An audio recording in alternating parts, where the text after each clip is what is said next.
we begin to walk again, step by step, moving forward in our soul's journey and in our life. The water wall has separated the waters from the waters, the water of the invisible from the water of the visible, the water from the unconscious to the water of the conscious. And then we come to another arch, and this one has seed pods. Often when I come here and I'm showing people the garden, I will take a seed pod in my hand and say, this is like a seed pod in your life. And often I will pull it off of the vine and hold it for a moment and say, here, you can take this as a symbol to remind you to nurture the seeds in your life. The seed pod. And we continue on the path, and there's not just one seed. Often we will find more seeds. On my left here is a fig tree. Some figs are already beginning to come on, to begin to come into bloom and then become fruit. And we will find multiple kinds of seeds that ultimately become part of this seeding of our soul's destiny. Over here we see fruit trees, orange trees.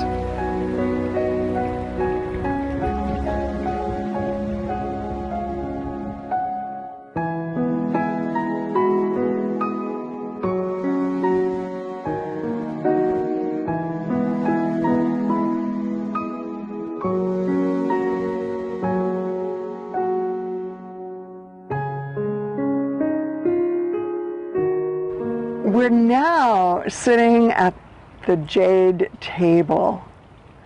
This is the site in the garden where we sit to really receive downloads from beyond the rational mind. We're not trying to make it up with our rational mind. We'll do that for a lot of our lifetime. This is way beyond that. And so we access the awareness, the knowing, the divine mind that knows beyond the human mind. One of the ways that we do that is through really paying attention to our dreams. In the book, over and over in different chapters, you hear me listening to my dreams. And I talk about how different parts of the writing came as I was coming out of a dream state.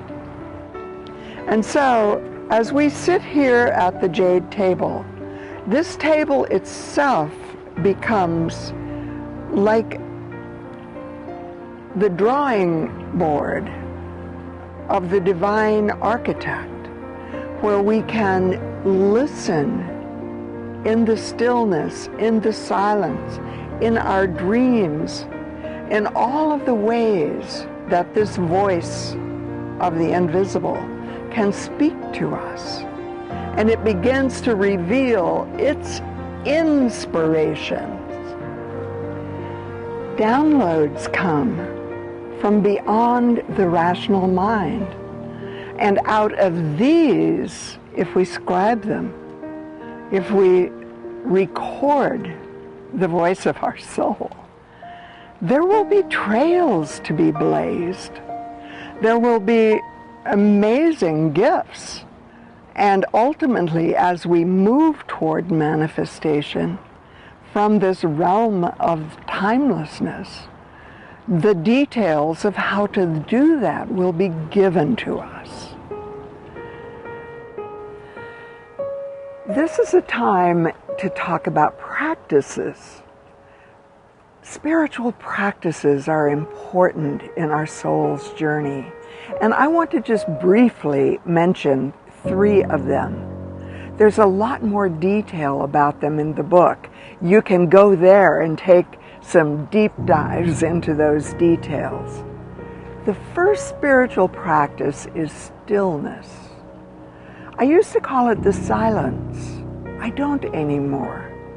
It's being able to practice the stillness and allow your heart to come into its fullest knowing, to allow your mind to become quiet, sometimes perhaps speaking with your heart. And that takes us to the second practice. It's a practice that I call right your soul. If you're going through tough stuff, things that you're really struggling with, let your human self express its deepest heart's grieving, feelings of loss, yearning, not knowing, and have a journal where you first let your human self speak. Speak to this part of you that is invisible, this part of you that is your soul, this part of you that has known you from the moment of your birth and until the moment when you go through the veils yourself. This part of you that knows your destiny. And communicate with that. I promise you, your irrational mind, your human mind, doesn't know the voice of your soul. And let your soul speak. It will always be with words of love. It will always be with tenderness, with the energy of healing, with the energy of a vision that is greater. The third practice is one that I call the Passion Triangle. And it's found in the book in the chapter entitled Glimpses of the Soul. The Passion Triangle has three things that come into clear focus. The first is your passion, and that's the top of the triangle. That is what will drive your entire life. That is the thing that will lead you and guide you and hold you and sustain you. The second thing that is important, and these are foundations for that, is to identify a sense of your gifts of genius. Some of them came to you as we've worked in this invisible experience of the soul. You will be identifying your own commitment. Without commitment, nothing happens. Nothing will last. It will just come and go and be there and dissolve, and impermanence is the realm of the human. The soul is eternal. My own passion triangle has the energy of three different things. It has the energy of love, it has the energy of consciousness, and it has the energy of dancing all of the colors of the rainbow. Love is at the top of my passion triangle. What I can see is that love as a field has been present since the moment of my birth and will sustain me until the moment when I myself pass through the veils. The energy of consciousness has become my gift of genius, understanding all of those realms. The other foundational piece that is on the bottom of my passion triangle has to do with that energy of dancing, all of the colors of the rainbow. I have really loved learning so much, but learning doesn't do it. It only happens when we experience it, when we live it.